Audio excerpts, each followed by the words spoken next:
मेरे प्रिय किसान दोस्तों, नमस्कार। इंडियन एग्रीकल्चर चैनल पर आपका स्वागत है।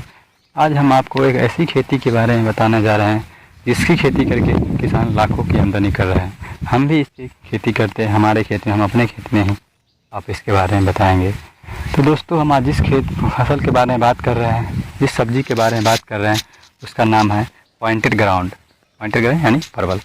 हम आज अपने खेत में परवल की खेती के बारे में बताने जा रहे हैं। परवल की खेती का परवल का डिमांड हमें हर शादी पार्टी फंक्शन हर जगहों पे की जाती है। इसकी सब्ज़ी एक ख़ास होती है, इसकी सब्ज़ी का वैल्यू भी अधिक है, ये महंगी बिकती है। इसकी खेती करके हम अधिक से अधिक फ़ायदा ले सकते हैं और हम लेते हैं। हम आज आपको अपने इस खेती के बारे में बताने जा रहे हैं कि इसकी कब लगाई जाएगी, कब इसकी डालना है, कब पानी डालना है, कब इसमें ढाट प्लांट करना है, हर बातें आपको बताना जा रहे हैं। सबसे पहले आप जान लें कि ये बीज से नहीं लगाया जाता, ये हमेशा ही अगस्त के महीने में लगाने से, अगस्त सितंबर अक्टूबर ये तीनों महीने में ही लगाने से हमारा उचित समय है, लगाने का उचित समय है। हम इस 3 महीने के अंदर अगर लगाते हैं तो हमारा पेड़ यानी पौधा जो होता है वो अच्छा से लगा रहता है और जनवरी महीने के स्टार्टिंग से ही इसका विकास होना शुरू हो जाता है। जैसे ही थोड़ी गर्मी आती है, इसमें से कंडे निकलते हैं और ऊपर और बढ़ने लगते हैं। तो सबसे पहले हम आपको ये बता रहे हैं कि ये बीज के द्वारा नहीं लगाया जाता, ये हमेशा से ही ये तना यानी कि लत्ती के द्वारा लगाया जाता है। ये जो पुराने लत्ती होती है ज़मीन में फैली हुई, उसको हम 2 मीटर के लंबाई वाली काट लेते हैं और उसमें से 8 की शेप या आई की शेप, किसी भी शेप में 6 इंच लंबी मोड़ लेते हैं और 6 इंच गड्ढे खोद के उसमें हम डाल देते हैं। उसको डालने के 15 दिनों बाद इसमें से लगभग कल्ले आने शुरू हो जाते हैं। पौधे लगाते हैं तो 15 दिनों में कल्ले आने शुरू हो जाएंगे। लेकिन इसे हम अभी कुछ नहीं, अगस्त या सितंबर अक्टूबर महीने में कुछ नहीं करना है। इसे जैसे ही जनवरी के महीने आएगी तो ये लगे हुए पेड़ के चारों साइड 1 बीता यानी कि 8 इंची की एरिया छोड़ के उसके चारों साइड गोल गोल 6 इंची गड्ढा, 6 इंची चौड़ी के गोल एरिया में खोद लेते हैं और उसमें हम भी सड़ी हुई गोबर की खाद का उपयोग ज़्यादा करते हैं। इसलिए हम ये ध्यान रखें कि हमारे पास सड़ी हुई गोबर की खाद होनी चाहिए। इसी के उपयोग से हम परवल की खेती करते हैं, क्योंकि परवल की खेती में लागत कम होती है और फ़ायदा ज़्यादा होता है। तो लागत कम करने के लिए हमें ऑर्गेनिक खेती यानी कि गोबर की खाद की अधिक से अधिक आवश्यकता पड़ती है। तो हम आपको बता दें कि हर पौधे के गड्ढे में लगभग एक गमले यानी 5 से 10 केजी की मात्रा में सड़ी हुई गोबर की खाद को गोल गोल बराबर मात्रा में भुरक के डाल देते हैं। उसके 8 दिनों के बाद जब ये गोबर खाद सूख जाती है तो उसमें हम DAP 50 केजी प्रति एकड़ के मात्रा से 25 केजी पोटास और 25 केजी यूरिया नाइट्रोजन की मात्रा को मिला करके और हर एक पौधों में बराबर भागों में बांट देते हैं। और हम आपको एक बता दें कि इस 1 एकड़ की प्लांट में हमें कितने पौधे लगेगी।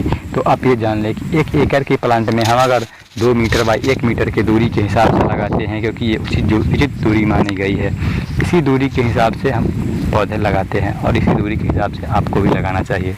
तो हमें 800 से 1000 तक की पौधे लगेगी। अगर हमारे खेत में प्लाट में अगर 1000 पौधे लगती है तो उसमें हम कुछ नर पौधे का भी सिलेक्शन करते हैं, क्योंकि नर पौधे और मादा पौधे में परागण नहीं होती है, नर पौधे में परागण होती है।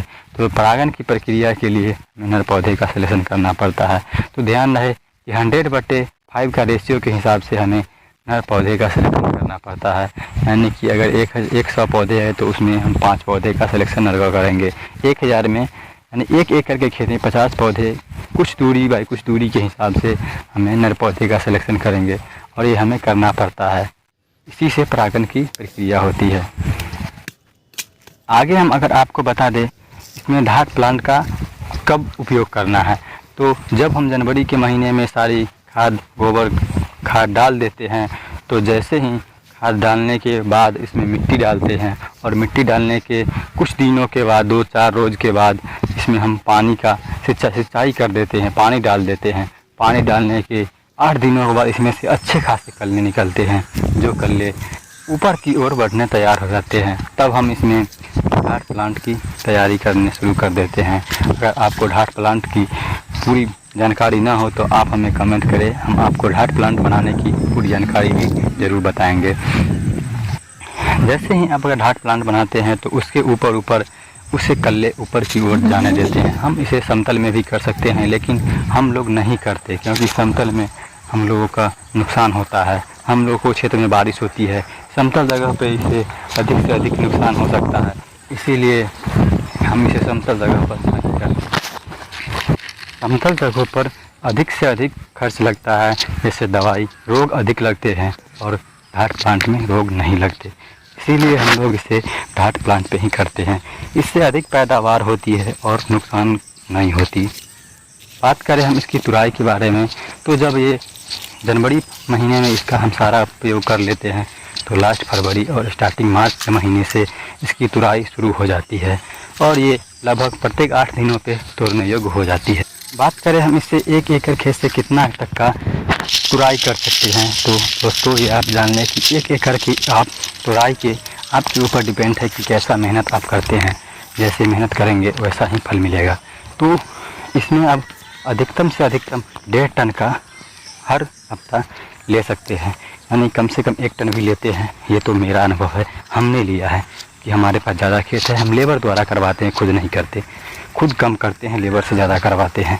तो हमारा जो एक्सपीरियंस है हम इसमें आपको बताएं कि 1 एकड़ में कम से कम 10 क्विंटल यानी 1 टन तो आप जरूर ले सकते हैं। अगर आज के मंडी के भाव से अगर देखा जाए तो आज का मंडी का भाव है 57 रुपये, यानी कि 10 क्विंटल भी आता है फिर भी 57,000 रुपया का आ जाता है। तो आप ये जान लें 57,000 रुपया 1 सप्ताह से ले सकते हैं, तो हर महीने में 4 सप्ताह होते हैं, 1 महीने में 57,000 बाई 4, यानी कम से कम 2,30,000 रुपया तो कहीं नहीं जाने वाली। 2,28,000 इतना इनकम अगर हम 1 महीने से कर सकते हैं। तो सबसे पहले एक और बात जान लें कि ये बहुवर्षीय फसल है। अगर हम इस फसल को एक बार लगाते हैं तो इसे हम 5 साल तक दोबारा पौधे लगाने की ज़रूरत नहीं पड़ती, और एक बार ढाट प्लांट करते हैं तो 3 साल तक ढाट प्लांट नहीं करना पड़ता, यानी एक पेड़ में हम 2 ही बार ढाट प्लांटिंग करते हैं, बाद बाकी ढाट प्लांट का भी ज़रूरत नहीं पड़ती। इतना लेबर कॉस्ट, यानी 1 साल लेबर कॉस्ट लगाना है, 2 साल और तीसरे साल नहीं लगाना है, यानी इतनी बचत हो रही है हमें अन्य फसल के मुकाबले। तो अगर हम इतना फ़ायदा मिल रहा है तो कोई भी लोग ये चाहेगा कि हम इसकी खेती करें, और आपको भी करना चाहिए। अगर आपने अपने परवल की खेती की होगी, अगर आपको किसी प्रकार की रोग लगा होगा परवल की फसल में, अगर फल ना आता हो, फूल झड़ जाता हो, फल पीला पड़ गया हो, तो आप हमें कमेंट करें। हम आपको हर दवाई के बारे में हम अपने एक्सपीरियंस के मुताबिक, हम अपने खेतों में जो करते हैं उसके मुताबिक आपको बताएंगे कि आपको इस दवाई का उपयोग करना है। तो आप ज़रूर हमें कमेंट करें और आप हमसे ज़रूर ये बात पूछें, हम आपको ज़रूर बताएंगे, पूरी कोशिश करेंगे बताने की। तो दोस्तों आपको हम इसने फ़ायदे के बारे में बता दिया। ये आप ये जान लें कि स्टार्टिंग से अगर मार्च महीने से तोड़ना शुरू होती है तो अक्टूबर नवंबर महीने तक इसको तोड़ते हैं, फिर नवंबर महीने के लास्ट में इसको काट देते हैं, दिसंबर में फिर 1 महीने का इसे रेस्ट देते हैं, फिर जनवरी आते हैं इसमें से कलने आने शुरू हो जाते हैं। यानी ये बहुवर्षीय फसल है, ये चक्र बाई चक्र चलते रहता है, इसीलिए इसकी खेती हमें अधिक लाभदायक होती है। तो आप इसकी खेती करें और अधिक से अधिक लाभ लें। अगर और इसके बारे में अन्य अधिक से अधिक जानकारी चाहिए होगी तो आप हमें कमेंट करें। अगर आपको हमारी वीडियो पसंद आई होगी तो वीडियो को लाइक एवं चैनल को सब्सक्राइब जरूर कीजिएगा, कि आपका लाइक एंड सब्सक्राइब से हमारा मनोबल बढ़ता है। हम अपने एक्सपीरियंस के बारे में हम आपको इसी तरह बताते रहेंगे और बताते रहते हैं। धन्यवाद।